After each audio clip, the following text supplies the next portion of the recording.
16 डिसेंबर 2025 चे पंचांग मंगळवार. मुख्य माहिती. पंचांग घटक. तपशील.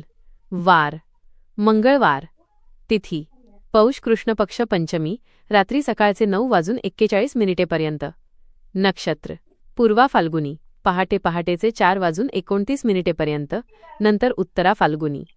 सूर्य रास धनु, चंद्र रास सिंह, सकाळी 10:46 नंतर कन्या. वर्ष क्रोधी नाम संवत्सर 2082.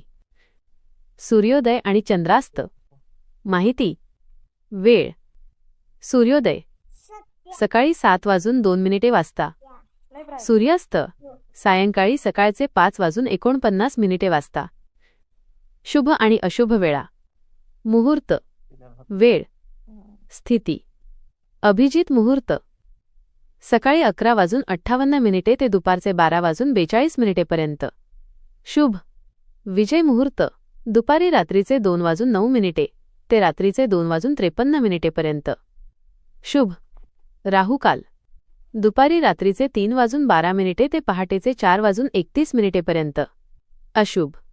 यमगंड सकाळी 9:41 ते सकाळचे 11 अशुभ. या दिवसाचे विशेष. कालाष्टमी काळाष्टमी आहे. धनु संक्रांती सूर्याचे धनु राशीत प्रवेश. 16 डिसेंबर 2025 रोजी असलेल्या कालाष्टमी या तिथीचे महत्त्व आणि पूजाविधीबद्दलची माहिती खालीलप्रमाणे. कालाष्टमी. कालाष्टमीचे महत्त्व आणि पूजाविधी. प्रत्येक महिन्याच्या कृष्ण पक्षातील अष्टमी तिथीला कालाष्टमी साजरी केली जाते. या दिवशी भगवान शंकराचे उग्ररूप मानले जाणारे कालभैरव यांची पूजा केली जाते. कालाष्टमीचे महत्त्व. कालाष्टमीचे व्रत आणि पूजा करण्याला हिंदू धर्मात खूप मोठे महत्त्व आहे. भय आणि संकटांपासून मुक्ती. कालभैरव हे काल, वेळ आणि मृत्यूवर नियंत्रण ठेवणारे मानले जातात.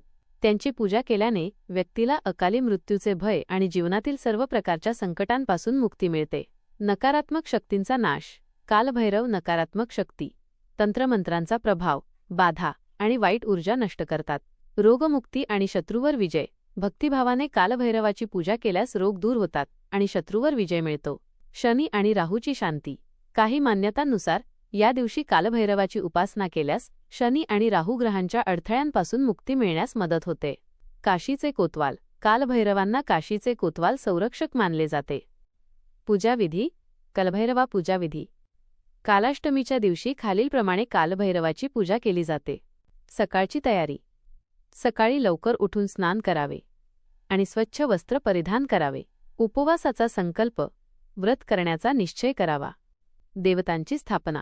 देवघरासमोर किंवा पाटावर भगवान शिव आणि माता पार्वतीसह कालभैरवाची मूर्ती किंवा चित्र स्थापित करावे. गणेशाची पूजा सर्वप्रथम करावे. पूजा आणि अर्पण. देवाला धूप, दीप, दिवा, फुले, अक्षत, हार अर्पण करावे. कालभैरवाला पंचामृत, दूध, दही, तूप, मध, साखर अर्पण करावे. नैवेद्य. कालभैरवाला इमरती, गुलगुले, गोड पदार्थ, जलेबी किंवा हलवा यांचा नैवेद्य अर्पण करणे खूप शुभ मानले जाते. कथा आणि मंत्र.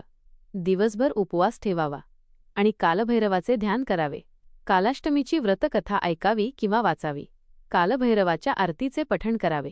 शक्य असल्यास ओं ह्रीं बम बटुकाय आपदुद्धारणाय कुरु कुरु बटुकाय ह्रीं किंवा ओं कालभैरवाय नमः या मंत्रांचा जप करावा.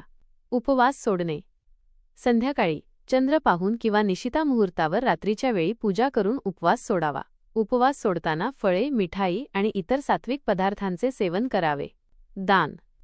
या दिवशी दान करण्याचे विशेष महत्त्व आहे. गरजू लोकांना अन्न, वस्त्र किंवा दक्षिणा दान करावी. 16 डिसेंबर 2025 रोजी धनुसंक्रांती आहे. धनुसंक्रांती आणि धनुर्मास. धनुसंक्रांती अँड धनुर्मास. धनुसंक्रांती म्हणजे काय?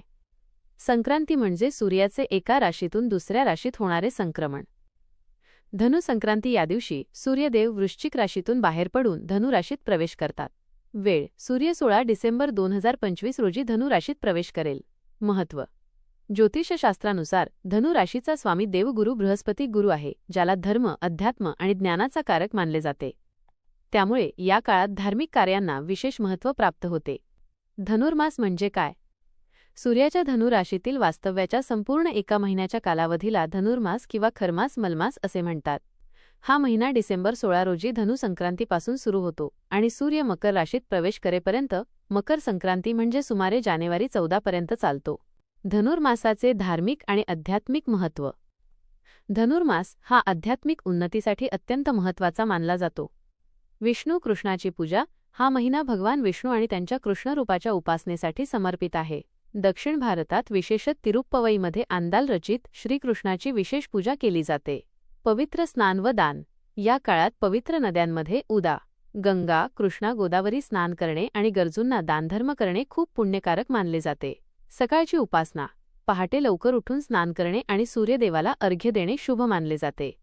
धनुर्मासात वर्ज्य टाळण्याची कामे. धनुर्मासाला खरमास किंवा मलमास अशुद्ध महिना असेही म्हणतात. या काळात शुभ व मांगलिक कार्य करण्याची मनाई असते, कारण या महिन्यात गुरूचा प्रभाव असल्यामुळे शुभ कार्याचे पूर्ण फळ मिळत नाही असे मानले जाते. विवाह लग्न. या महिन्यात विवाह करणे पूर्णपणे वर्ज्य मानले जाते. मुंज गृहप्रवेश. नवीन घरात प्रवेश करणे, गृहप्रवेश किंवा मुंज उपनयन संस्कार करणे टाळले जाते. नवीन व्यवसाय, नोकरीची सुरुवात. कोणताही मोठा नवीन व्यवसाय, दुकान किंवा नवीन नोकरी सुरू करणे अशुभ मानले जाते. या महिन्यात कोणती कामे करावी? पूजा आणि जप. धार्मिक अनुष्ठान, नामजप, कीर्तन, उपवास आणि पूजापाठ करणे. दानधर्म, अन्न, वस्त्र किंवा दक्षिणा दान करणे. तीर्थयात्रा. पवित्र तीर्थक्षेत्रांना भेट देणे.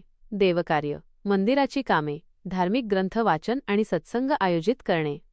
या माहितीमुळे धनु संक्रांती आणि धनुर्मासाबद्दलच्या तुमच्या शंका दूर झाल्या असतील.